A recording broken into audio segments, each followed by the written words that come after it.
నమస్కారం. రక్తంలో కొలెస్ట్రాల్ పెరగడం అనేది నేడు చాలా మందిని వేధిస్తున్న సమస్య. చెడు కొలెస్ట్రాల్ను తగ్గించుకోవడానికి మందులతో పాటు మన వంటింట్లో దొరికే కొన్ని మూలికలతో తయారుచేసిన టీలు అద్భుతంగా పనిచేస్తాయి. గుండె ఆరోగ్యాన్ని మెరుగుపరిచే 5 రకాల హెర్బల్ టీల గురించి ఇప్పుడు వివరంగా తెలుసుకుందాం. మొదటిది గ్రీన్ టీ.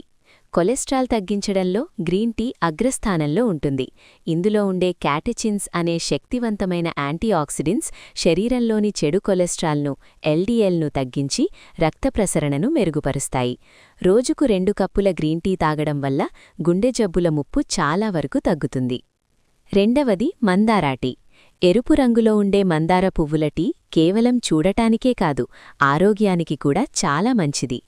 ఇది రక్తపోటును తగ్గించడమే కాకుండా రక్తంలో పేరుకుపోయిన ట్రైగ్లిజరైడ్స్ మరియు కొవ్వును కరిగించడానికి సహాయపడుతుంది.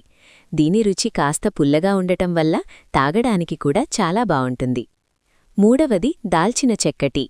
మన పోపుల డబ్బాలో ఉండే దాల్చిన చెక్క ఒక అద్భుతమైన ఔషధం. ఇది శరీరంలోని చక్కెర స్థాయిలను మరియు కొలెస్ట్రాల్ను ఏకకాలంలో నియంత్రిస్తుంది.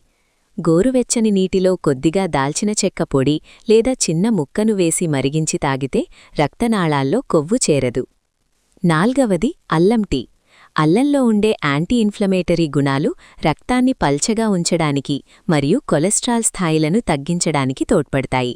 ఇది జీర్ణక్రియను మెరుగుపరచడమే కాకుండా శరీరంలోని మెటబాలిజంను పెంచి కొవ్వు కరగడానికి దోహదపడుతుంది. ఐదవది తులసి టీ.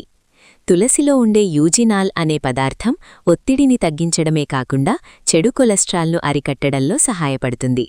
ప్రతిరోజూ ఉదయాన్నే తులసి ఆకులతో కాచిన టీ తాగడం వల్ల శరీరం డీటాక్స్ అవ్వడమే కాకుండా గుండె పనితీరు మెరుగ్గా ఉంటుంది.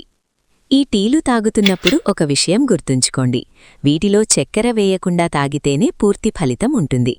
రుచి కోసం కొద్దిగా తేనె లేదా నిమ్మరసం కలుపుకోవచ్చు. అలాగే ఈ హెర్బల్ వేలతో పాటు తక్కువ కొవ్వున్న ఆహారం మరియు రోజువారీ వ్యాయామం తోడైతే మీ కొలెస్ట్రాల్ చాలా వేగంగా తగ్గుతుంది. ఈ సమాచారం మీకు నచ్చితే వీడియోను లైక్ చేయండి మరియు మీ మిత్రులతో షేర్ చేయండి. మరిన్ని హెల్త్ అప్డేట్స్ కోసం మా ఛానల్ని సబ్స్క్రైబ్ చేసుకోండి. ఆరోగ్యమే మహాభాగ్యం. ధన్యవాదాలు.